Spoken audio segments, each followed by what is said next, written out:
आज हम उन लोगों की दुनिया में झांकने वाले हैं जो नक्शे पे नहीं बल्कि मौसम के साथ चलते हैं। ये वो लोग हैं जो अपनी आजीविका के लिए अपने जानवरों के झुंड के साथ एक चरागाह से दूसरे चरागाह का लंबा सफर तय करते हैं। हम इन्हें घुमंतू चरवाहे कहते हैं। हाँ, और जब भी हम इतिहास या अर्थव्यवस्था की बात करते हैं, तो सारा ध्यान खेती, राजा महाराजाओं और फिर फैक्ट्रियों और शहरों पर चला जाता है। बिल्कुल। इन चरवाहा समुदायों का जिक्र लगभग होता ही नहीं है। ऐसा लगता है जैसे वे इतिहास के पन्नों में कहीं खो गए हैं। और यही सबसे बड़ी गलतफहमी है। ये समुदाय न सिर्फ इतिहास का एक अहम हिस्सा रहे हैं, बल्कि आज भी लाखों की संख्या में मौजूद हैं। आज हम जो स्रोत देख रहे हैं, वे भारत और अफ्रीका के चरवाहों की जिंदगी पर रोशनी डालते हैं। सफर की शुरुआत भारत से करते हैं। और कहाँ से बेहतर? हिमालय के ऊंचे पहाड़ों से। यहाँ के गुज्जर बकरवाल समुदाय के बारे में जो जानकारी है वो कमाल की है। ये भेड़ बकरियों की झुंड पालते हैं। हाँ, और उनकी पूरी जिंदगी एक तयशुदा सालाना चक्र पर चलती है, जो मौसम से बंधी है। जब सर्दियों में ऊंचे पहाड़ बर्फ की चादर ओढ़ लेते हैं, तो वे अपने हजारों जानवरों के साथ शिवालिक की निचली पहाड़ियों में आ जाते हैं। अच्छा, मतलब जहाँ बर्फ नहीं होती थी और शायद कुछ हरियाली रहती थी। हाँ, बिल्कुल। यहाँ के सूखे झाड़ीदार जंगल उनके लिए सर्दियों का घर और चरागाह बन जाते थे। ये तो कुदरत की घड़ी के हिसाब से चलने जैसा है। और जब गर्मियां दस्तक देती होंगी तब क्या होता था? तब उनका लंबा सफर शुरू होता था। अप्रैल के आखिर तक बर्फ पिघलने लगती थी और वे उत्तर की ओर अपनी गर्मियों की चरागाहों के लिए निकल पड़ते थे। और इस सफर में कई परिवार एक साथ होते थे, जिसे काफिला कहते थे, है ना? बिल्कुल। सोचिए, हजारों भेड़ बकरियों और लोगों का एक साथ पहाड़ों पर चढ़ना। वे पीर पंजाल के मुश्किल दर्रों को पार करके कश्मीर घाटी में दाखिल होते थे। और वहां पहुंचकर उन्हें क्या मिलता था? हरी भरी नरम घास के मैदान। गर्मियों की शुरुआत के साथ बर्फ पिघलने से पहाड़ों की ढलानें मानो जाग उठती थीं। तरह तरह की पौष्टिक घास उगाती थीं, जो उनके जानवरों के लिए किसी दावत से कम नहीं थी। तो मतलब वो पूरी गर्मियां वहीं गुजारते थे? हाँ, फिर जैसे ही सितंबर का अंत आता और पहाड़ों पर फिर से ठंड बढ़ने लगती, उनका वापसी का सफर शुरू हो जाता। वे वापस अपने सर्दियों के ठिकानों शिवालिक की पहाड़ियों की ओर चल पड़ते। मतलब साल में 2 बार एक लंबा और मुश्किल सफर जो उनकी जिंदगी का हिस्सा था। क्या ये सिर्फ गुज्जर बकरवाली करते थे? नहीं नहीं, ये पैटर्न हमें हिमालय के कई और समुदायों में भी दिखता है। हिमाचल प्रदेश के गद्दी चरवाहे भी बिल्कुल ऐसा ही करते थे। अच्छा। वे भी सर्दियों में शिवालिक में रहते और अप्रैल आते आते उत्तर की ओर लाहौल और स्पीति के लिए निकल पड़ते।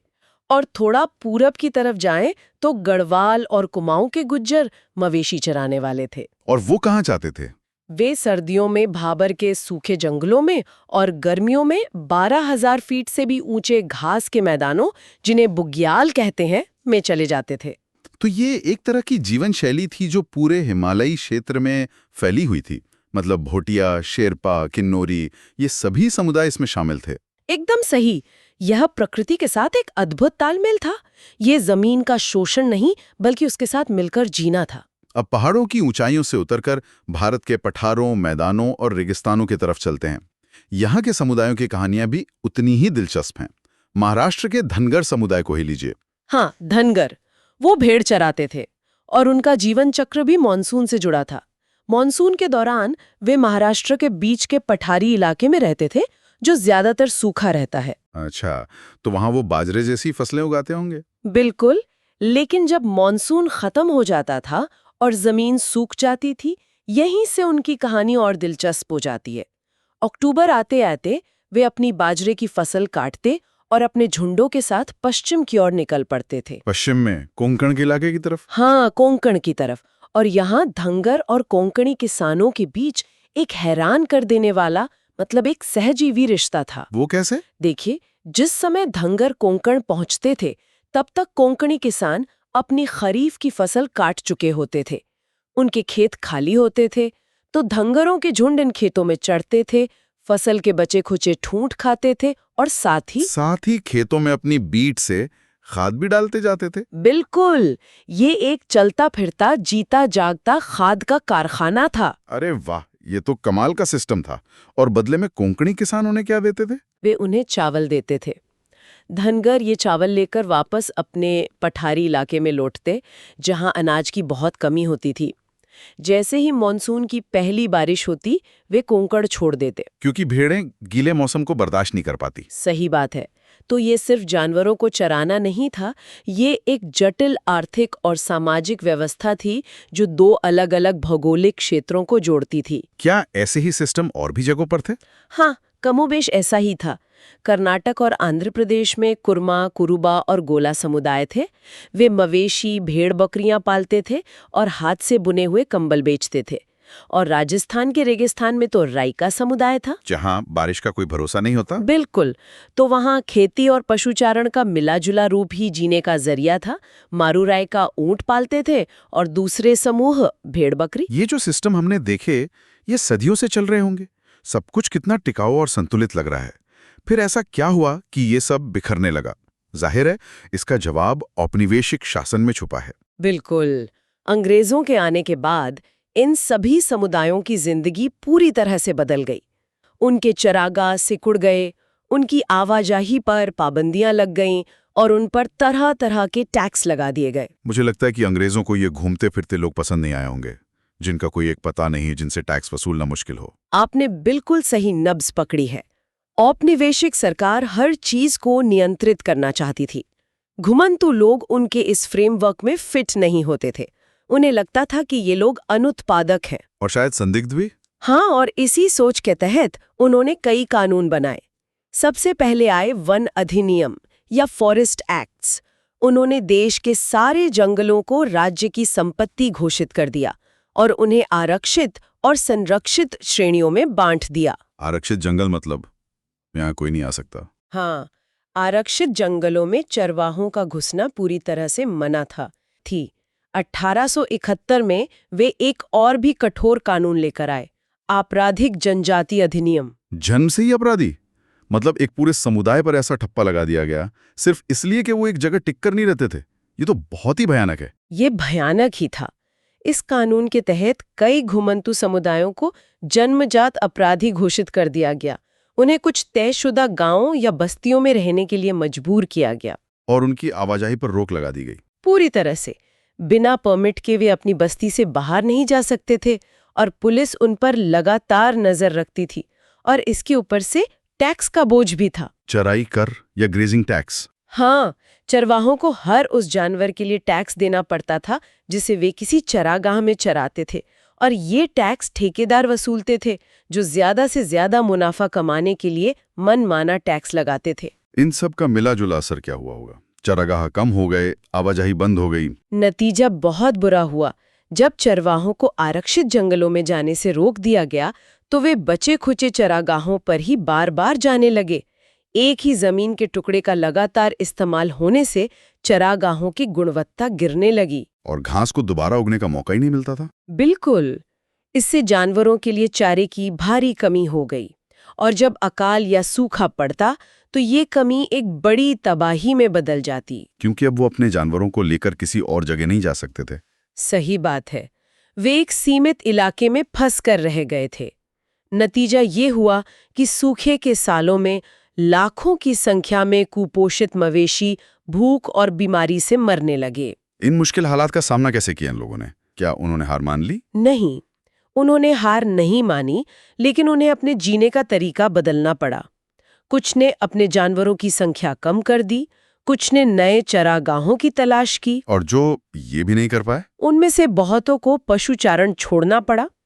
कुछ अमीर चरवाहों ने जमीन खरीदकर एक जगह बसना और खेती करना शुरू कर दिया, लेकिन बहुत से गरीब चरवाहे साहूकारों से उधार लेकर आखिरकार मजदूर बन गए। ये जो कहानी हमने भारत में देखी, एक चलता फिरता जीवन, प्रकृति से तालमेल, फिर औपनिवेशिक दौर में जमीनों का छिन जाना, क्या यह सिर्फ भारत की कहानी थी या दुनिया के दूसरे हिस्सों में भी ऐसा ही हो रहा था? ये कहानी दुनिया भर में दोहराई गई।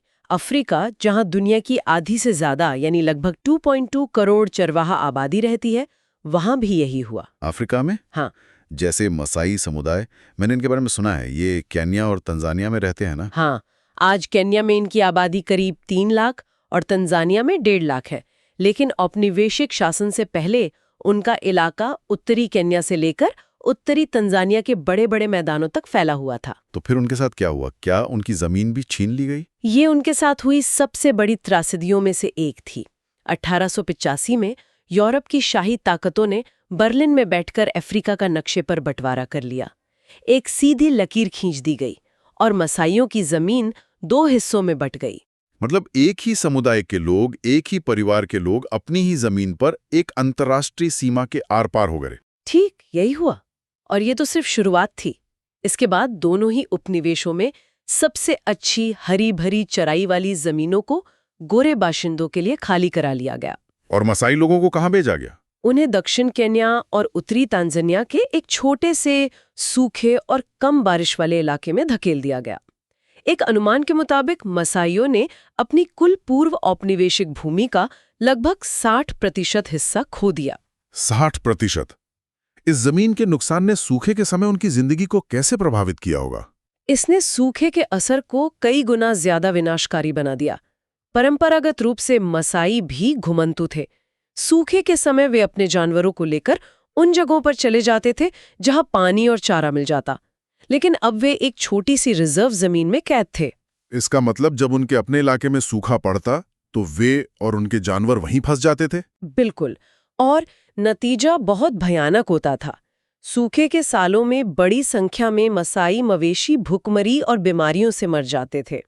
हमारे पास इसका एक चौंकाने वाला आंकड़ा भी है। क्या? 1930 के एक सर्वे के मुताबिक केन्या के मसाई रिजर्व में 7,20,000 मवेशी थे। सिर्फ 2 साल के गंभीर सूखे 1933 और 1934 में उनके आधे से ज्यादा मवेशी मारे गए।